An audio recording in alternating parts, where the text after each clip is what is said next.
Ya, pemirsa, video yang baru Anda saksikan tadi adalah video bohong yang diduga tengah menggiring opini yang memperlihatkan bahwa Presiden Joko Widodo ada kedekatan dengan Tiongkok. Berita bohong atau hoax dengan muatan isu pemilihan umum 2024 naik hampir 10 kali lipat dalam 1 tahun terakhir. Lalu bagaimana penanganan kasus hoax dan apa langkah cepat pemerintah untuk membendung maraknya berita bohong pada pemilu 2024? Telah terhubung bersama kami Menkominfo Republik Indonesia Budi Aris Setiadi. Selamat pagi, Pak Budi. Selamat pagi, salam sehat semuanya. Salam sehat, Pak Budi, dengan Eva di studio. Pak Budi, data terbaru dari Kominfo, berapa jumlah berita hoax atau situs hoax yang menyesatkan terbaru hingga saat ini? Datanya berapa, Pak Budi? Dari temuan isu hoax periode 17 Juli sampai 29 Oktober 2023 itu terdapat 464 hoax. Di mana dari 17 Juli sampai 31 Juli itu 67, di bulan Agustus 154, di bulan September 134, dan di bulan Oktober dari tanggal 1 sampai 29 Oktober itu ada 109 hoax. Seperti itu, Mbak. Jadi memang ada peningkatan tren yang signifikan menjelang pemilu ini, di mana isu hoax sangat mulai meningkat di ranah sosial media kita. Meningkat dan signifikan ya Pak Budi, 10 kali lipat kalau kita bandingkan dengan tahun sebelumnya. Ini terkait apa saja Pak Budi temuan dari Kominfo? Jadi dari temuan Kominfo dari 464 itu penipuan 150, politik 114, lain-lain itu 52, isu hoax kesehatan itu 43, isu hoax pemerintahan itu 42, pencemaran nama baik 15, kejahatan 15, kebencanaan 13, internasional 9, keagamaan 5, mitos 2, perdagangan 2, dan pendidikan 2. Seperti itu, Mbak.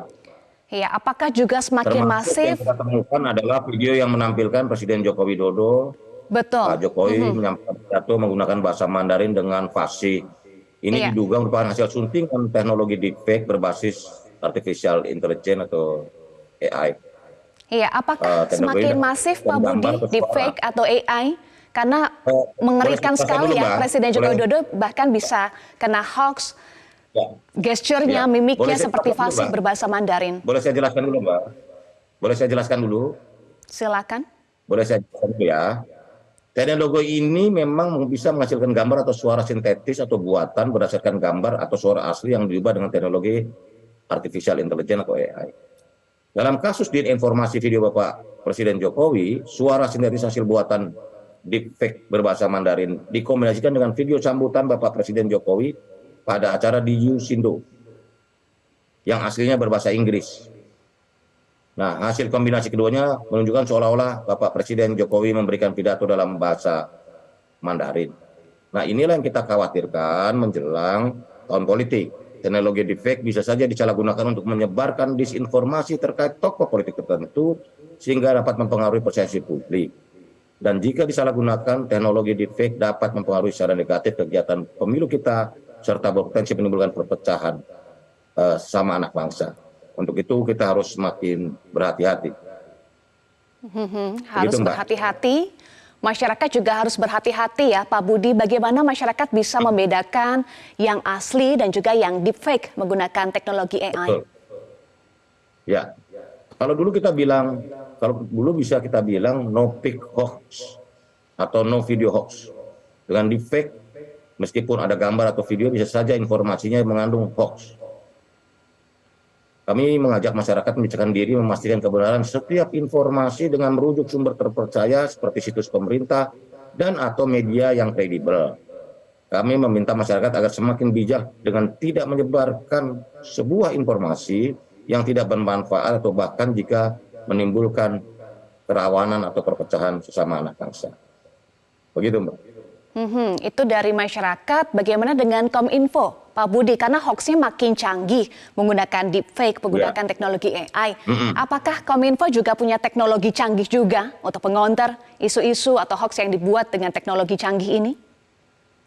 Ya, Kominfo telah melakukan klarifikasi isu hoax atau hoax debunking secara khusus dari 17 Juli hingga 29 Oktober 2023. kami telah menerbitkan klarifikasi terhadap 464 isu hoax. Pada tingkat hulu, Kementerian Kominfo terus melakukan peningkatan literasi dan kecakapan digital masyarakat.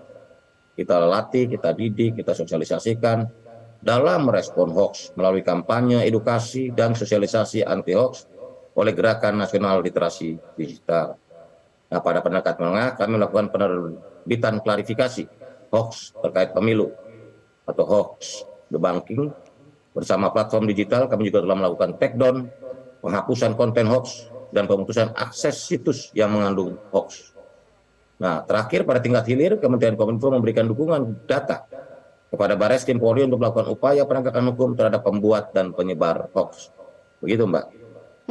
Baik, tadi Anda sampaikan kerjasama dengan platform digital dan juga dengan Barreskrim Polri ya. Saya tanya dulu dengan platform digital, Pak. Bagaimana konkretnya? Apakah sudah aktif mereka untuk segera men-take down kalau ada berita hoax dan deepfake dengan AI? Platform-platform besar seperti Meta Platform dan Google sudah memiliki komitmen bersama dengan kami untuk mewujudkan pemilu yang damai.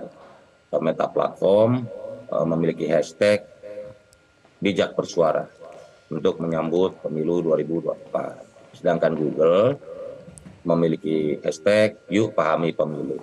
Jadi kedua platform besar ini memiliki komitmen yang sama dengan kami untuk sama-sama menjaga ruang dan ranah digital, khususnya sosial media melalui platform-platform mereka untuk menjaga konten dan isi yang bisa menumbuhkan kualitas demokrasi.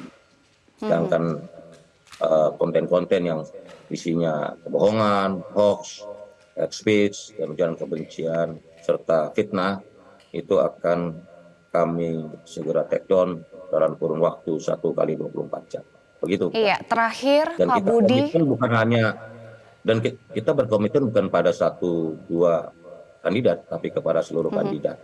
Karena dari data kami, semua kandidat yang berkontestasi di 2024 juga menerima hoax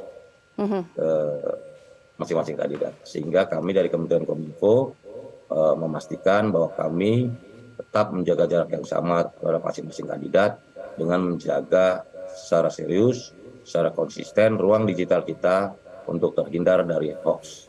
Iya, terakhir singkat saja penegakan hukum untuk menimbulkan efek jerah. Pak Budi, bagaimana Kominfo mendorong pada Barreskrim Polri untuk penegakan hukumnya? Ya, kami mendorong dan bekerja sama dengan aparat penegak hukum, khususnya Kepolisian Republik Indonesia, untuk mengambil langkah-langkah hukum ketika satu hoax ini bisa dikategorikan memiliki potensi gangguan keamanan. Jadi seperti perintah Pak Presiden, api sekecil apapun harus dipadamkan. Begitu, Mbak. Baik, ini hoax juga harus segera dipadamkan, segera di take down begitu ya Pak Budi, agar tidak semakin masif apalagi jelang pemilu 2024. Terima kasih Menkominfo Budi Arsadiadi. Kami juga menghimbau juga, Mbak, kepada seluruh masyarakat, ya, juga kepada tim kampanye masing-masing, untuk sama-sama membangun kampanye yang lebih cerdas, lebih bijak, bukan malah menebarkan kebencian dan ketakutan kepada masyarakat. Kita jadikan pemilu 2024 yang cerdas tanpa hoax ya Pak Budi. Buat masyarakat. Ya. Baik, terima kasih Pak Budi sudah bergabung bersama kami di Selamat Pagi Indonesia. Jelajahi cara baru mendapatkan informasi. Download Metro TV Extend sekarang.